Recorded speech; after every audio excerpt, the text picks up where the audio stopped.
días. Mi nombre es María de Jesús Hernández Gómez, profesora de Historia en Plantel Metepec.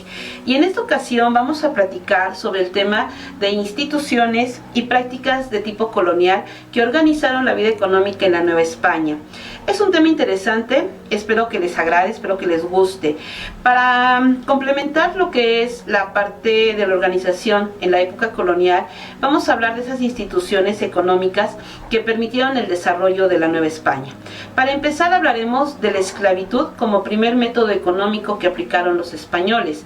Los indígenas al inicio de la conquista fueron considerados esclavos. Lamentablemente esta situación pues llevó a que muchos de ellos murieran, ocasionando que algunos frailes de los que se encargaban de la evangelización de los nativos pues empezaran a protestar, dando origen así a las leyes de Burgos en 1512. Estas leyes de Burgos son esenciales para el desarrollo de las demás instituciones económicas, porque con ellas los indígenas o los nativos americanos pasan a ser súbditos de la corona española y tienen que ser tratados como tal. Entonces la corona española decide quitarles la esclavitud a los indígenas y establece la primera organización fundamental, que es la encomienda. La encomienda es la creación o la donación, mejor dicho, la donación de indígenas a un conquistador o a un español. La corona española decide darle un determinado número de indígenas con la consigna de que los cuide y los evangelice, ¿de acuerdo? El encomendero tenía la obligación de cuidar y de evangelizar a los indígenas que estaban a su cargo. Lamentablemente, el indígena siguió siendo tratado como esclavo. O sea, no se preocupaban por cuidarlo, se preocupaban por explotarlo. Fue una manera de explotación extrema la que viven los encomendados, ¿de acuerdo? Lejos de tener el cuidado y la protección, pues tuvieron la explotación. Entre los principales encomenderos que encontramos en la historia estuvo Hernán Cortés, Miguel Díaz, y uno de los más crueles que fue González de Salazar.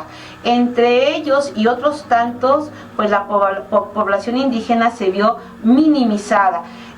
Aunado a esto tenemos que las epidemias que se generaron por las enfermedades traídas por los españoles, pues vienen a generar lo que se conoce como la catástrofe demográfica más grande en la historia de América.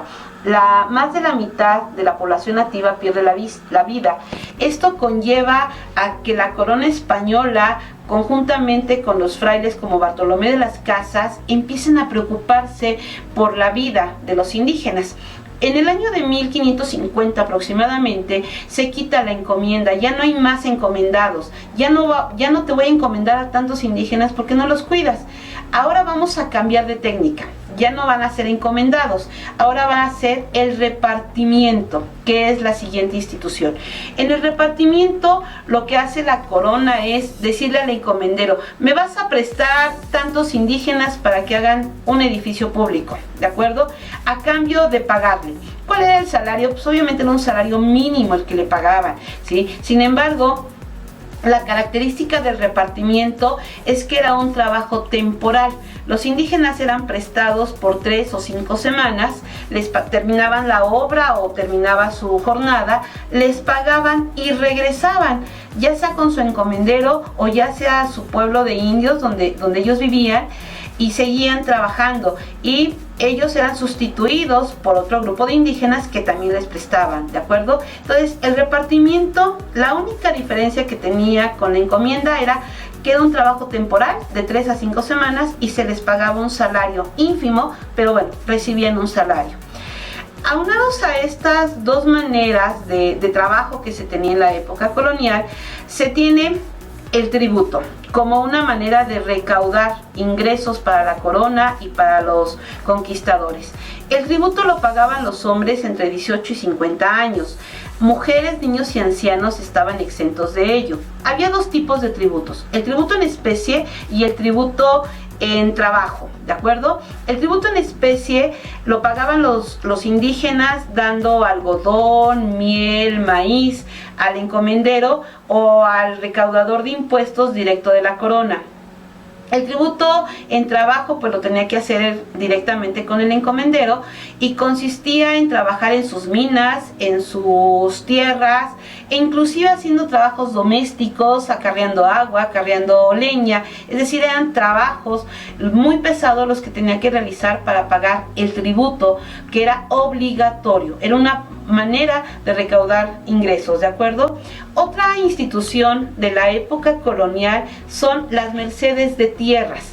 Las mercedes de tierras también las conocemos como las mercedes reales.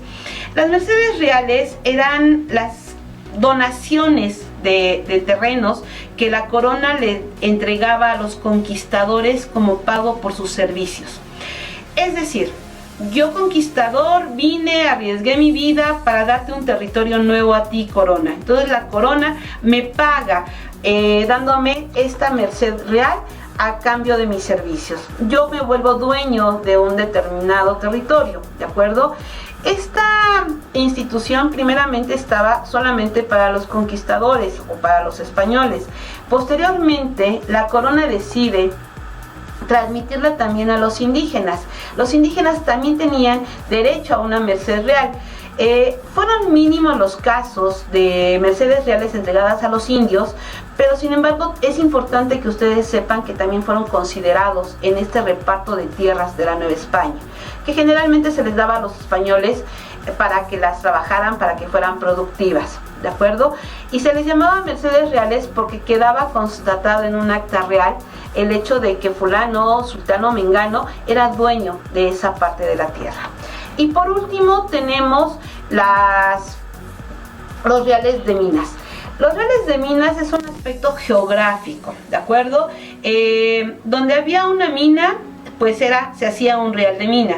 Y eso se genera a mediados del siglo XVI, cuando la corona española descubre que la mayor riqueza de la Nueva España se encontraba en sus minas, en la explotación de las minas.